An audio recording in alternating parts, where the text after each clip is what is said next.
Beralih ke informasi lain, pemirsa, sebanyak 6 orang, di mana 3 diantaranya adalah anggota TNI, menjadi tersangka kasus tewasnya pria penjual kosmetik di Tangerang Selatan, Banten.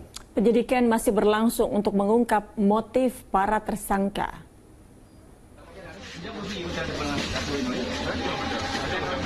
Para pelayat masih berdatangan ke rumah orang tua Imam Maskur di desa Monkelayu, Biren, Aceh untuk menyampaikan bela sungkawa atas kematian pemuda itu.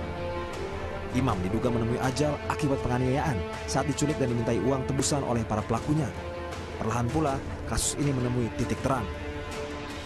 Penyidik Polisi Militer Kodam Jayakarta telah menetapkan 3 anggota TNI sebagai tersangka.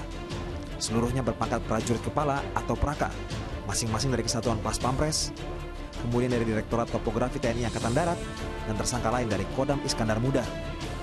Ketiganya masih menjalani pemeriksaan intensif di Pemdam Jaya, Jakarta Selatan. Selain itu, ada pula tersangka lain yakni 3 warga sipil yang kini masih diperiksa di Polda Metro Jaya. Terungkap pula, 3 tersangka anggota TNI merupakan rekan satu angkatan dan semuanya berasal dari Aceh yang berdinas di Jakarta. Mereka pun telah mengetahui aktivitas komunitas pedagang kosmetik yang berasal dari wilayah Aceh tempat korban bergabung. 8 orang juga telah diperiksa sebagai saksi. Namun, apa motif para tersangka masih didalami penyidik.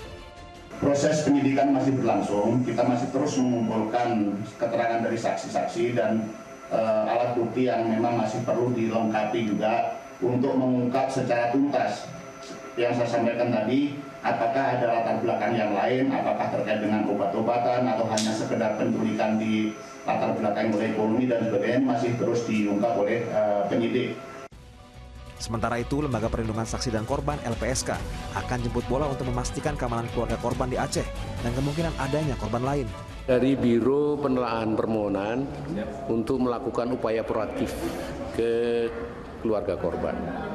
Saya belum tahu kapan dijadwalkan berangkat, tetapi saya sudah kasih perintah untuk segera dilakukan perhatian kepada korban ini. Imam Maskur diduga diculik dari toko kosmetik miliknya di Tangerang Selatan, Banten oleh para tersangka pada 12 Agustus 2023. Korban yang berasal dari Biren, Aceh itu dibawa dengan sebuah minibus. Kala itu korban sempat menghubungi saudara sepupunya dan meminta bantuan untuk dicarikan uang 50 juta rupiah sebagai tebusan. Namun, belakangan korban malah ditemukan meninggal dunia. Tim Liputan melaporkan.